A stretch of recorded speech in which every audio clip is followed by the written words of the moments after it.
Makan laksan dulu.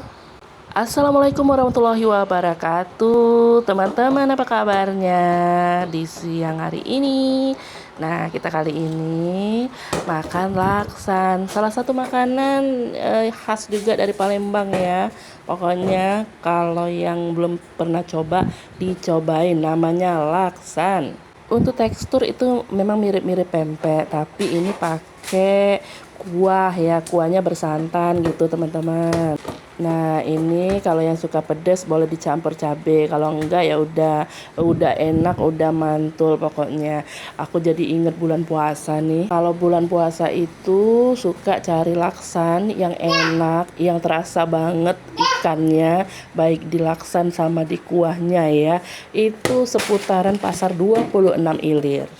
Ayo teman-teman yang di sana, di luar sana ya, yang sudah pernah makan laksan, pengen cobain di 26 Ilir, kangen nggak? Yuk balik ke Palembang. Pokoknya enak banget, rugi kalau nggak nyoba ya.